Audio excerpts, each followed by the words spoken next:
My dear students, welcome to my channel. देखिए, आज मैं अपने इस वीडियो में आपको बताने जा रहा हूँ हैज हैव हैड का प्रयोग। तो इस प्रयोग को पढ़ने से पहले यदि आप हमारे चैनल पर पहली बार आए हों तो चैनल को सब्सक्राइब जरूर करें ताकि हमारा हर वीडियो का नोटिफिकेशन आपको मिलता रहेगा। और यदि वीडियो पसंद आए तो लाइक और शेयर करना ना भूलें। तो देखिए, हम चलते हैं ट्रांसलेट के माध्यम से हैज हैव हैड का प्रयोग। देखिए, हैज हैव मीन्स पास है या रखना के अर्थ में इसका प्रयोग होता है। हैड का प्रयोग पास था या रखता था के अर्थ में प्रयोग होता है। हैज हैव का प्रयोग प्रेजेंट टेंस में और हैड का प्रयोग पास्ट टेंस में होता है। जैसे हमारे पास कोई वस्तु, चाहे वो सजीव हो या निर्जीव हो, हमारे पास है, उसके पास थी, तुम्हारे पास है, तो इसके लिए हैज हैव हैड का प्रयोग करते हैं। तो देखिए, जैसे प्रेजेंट टेंस में हैज हैव का प्रयोग ट्रांसलेशन के माध्यम से एग्जाम्पल से आप अच्छी तरह समझ सकते हैं। देखिए, जैसे मेरे पास एक कलम है, तो जो पास है, इस पास का तात्पर्य नजदीक नहीं होता।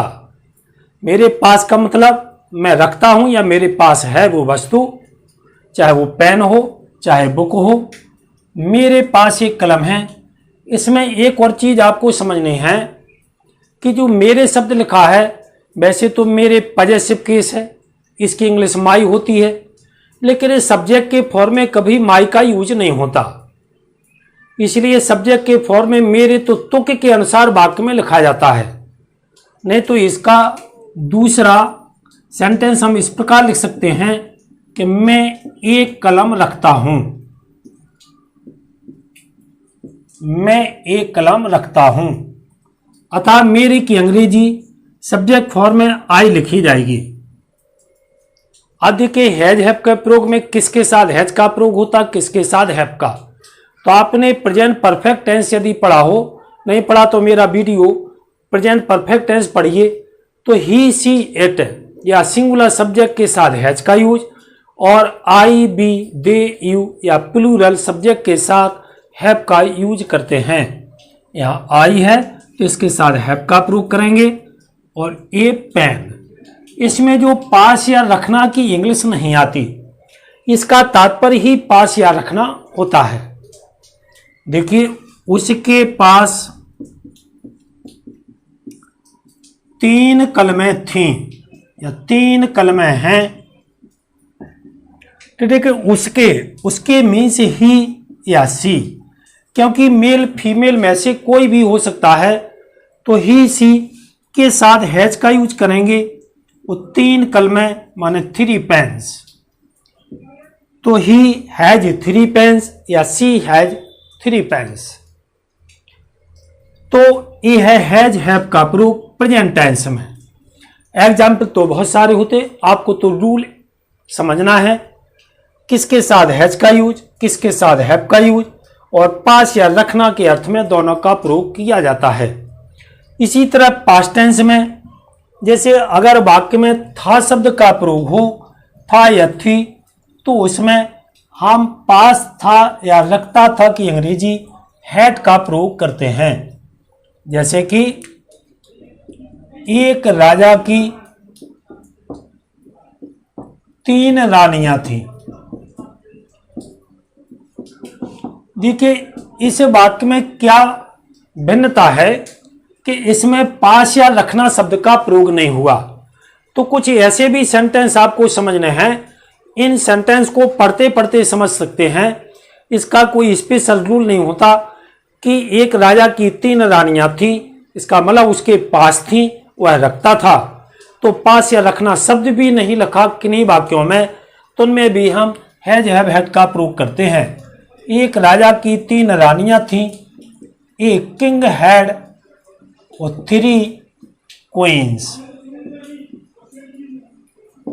जैसे रीना की 3 बहनें थीं। देखिए, रीना हैड 3 sisters। तो देखिए इन दोनों वाक्यों में पास या रखना का प्रयोग नहीं हुआ, तो ऐसे वाक्यों को हम समझ करके उनको ट्रांसलेट कर सकते हैं। तो इसी तरह जैसे प्रेजेंट में कोई सेंटेंस देखिए, जैसे रवि के 3 भाई हैं। देखिए इसमें भी पास या रखना शब्द का प्रयोग नहीं हुआ, फिर भी हम हैज हैव हैड का प्रयोग करते हैं। चूंकि प्रेजेंट में है, रवि सिंगुलर नाउन है, इसलिए इसके साथ हैज का प्रयोग करेंगे। Ravi has 3 brothers.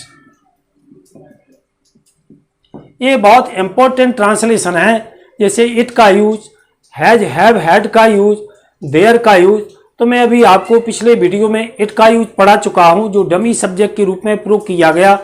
Has have had का यूज, इसके बाद नेक्स्ट वीडियो में मैं आपको डमी सब्जेक्ट देयर का प्रयोग बताऊंगा।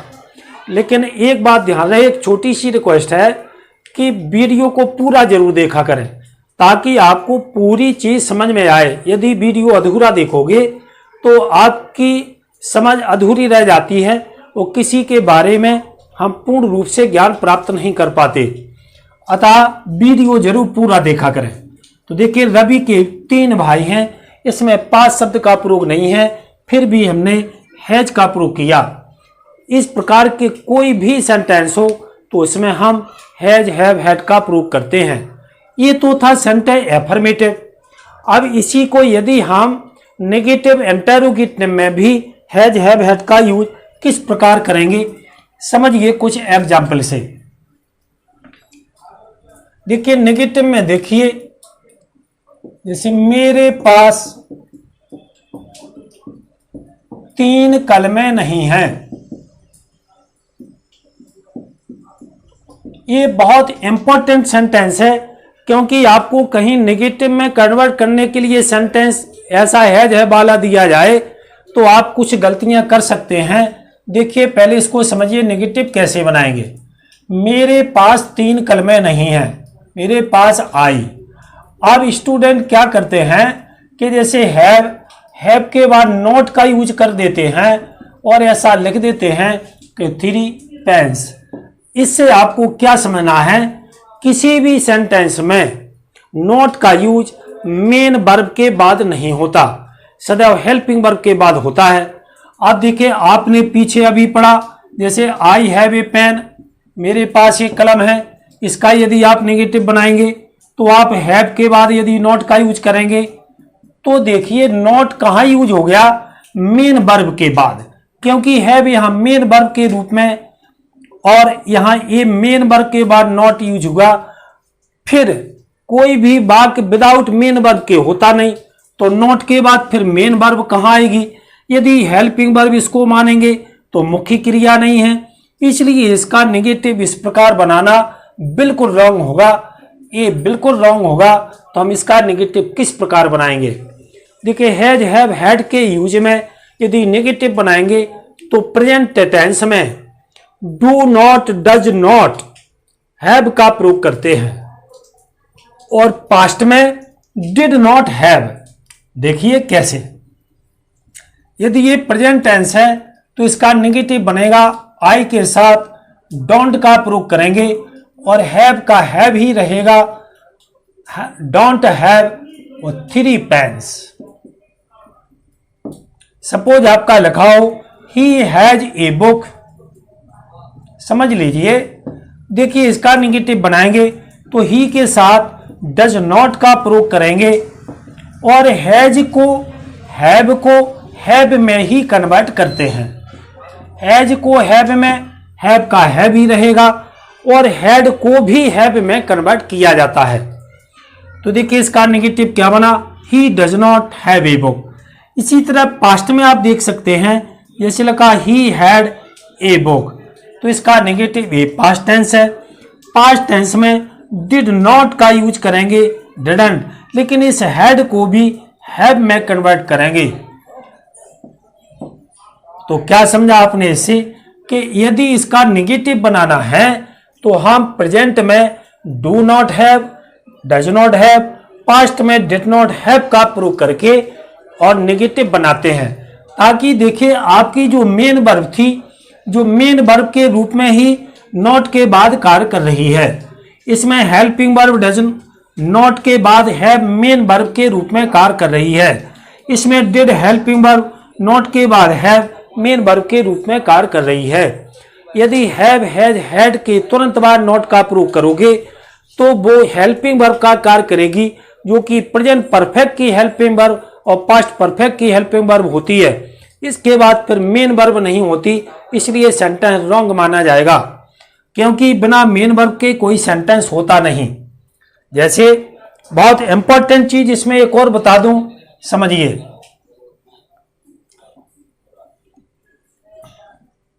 जैसे आई एम ए टीचर, इसका यदि आपको कहा जाए कि प्रेजेंट परफेक्ट टेंस में बदलिए तो प्रेजेंट परफेक्ट में कैसे बदलेगा? प्रेजेंट परफेक्ट की हेल्पिंग वर्ब होती है हैव और हैज। I have. अब देखिए जो एम है ये बी का फॉर्म है। बी के 5 फॉर्म होते, एज, एम, आर, वाज, वार, ये तो 5 होते ही होते हैं, और भी फॉर्म होते हैं इसके। पहले 5 को समझिए। एम ये बी का फॉर्म है, और बी का सेकंड फॉर्म होता है बाज, थर्ड फॉर्म होता है बीन। इसलिए प्रेजेंट परफेक्ट में वर्ब की थर्ड फॉर्म यूज होती है, तो एम का हो जाएगा third form been. A teacher, ये प्रेजेंट। इसमें हैव ये हेल्पिंग वर्ब का कार्य कर रही है, और इसमें बीन मेन वर्ब का कार्य कर रही है। लेकिन हमारे पास के अर्थ में have, has, have, had main verb का कार्य करती है। इसके बाद तुरंत नॉट का यूज नहीं होता, इसके लिए helping verb do not, does not और हैड, डिड का प्रयोग करना पड़ता है। तो ये है हैज, हैव, हैड का यूज। और समझ सकते हैं आप इंटरोगेटिव सेंटेंस देखिए। जैसे इंटरोगेटिव सेंटेंस का स्ट्रक्चर क्या है कि सबसे पहले तो हेल्पिंग वर्ब आती है, फिर सब्जेक्ट आता है, फिर बी वर्ब आती है, और फिर ऑब्जेक्ट, फिर अदर वर्ड का यूज होता है। देखिए इसी का यदि इंटरोगेटिव बनाना है, जैसे क्या तुम्हारे पास 2 कलमें हैं, तो देखिए सबसे पहले क्या के लिए जो हैज, हैव है वो तो मेन वर्ब का कार्य करती है। तो अभी मैंने हेल्पिंग वर्ब बताई डू, डज, डिड, तो इसमें सबसे पहले helping verb do, does, did का प्रयोग करते हैं। प्रेजेंट में तुम्हारे यू के साथ डू का यूज होता, डू यू, क्योंकि हैव मेन वर्ब का कार्य करेगी, जो वर्ब सब्जेक्ट के बाद यूज होती है। और टू पेन्स, ये बनेगा हमारा इंटरोगेटिव। जैसे क्या उसके 3 भाई थे। देखिए इसमें पास्ट टेंस है, तो इसमें हेल्पिंग वर्ब डिड का यूज होगा।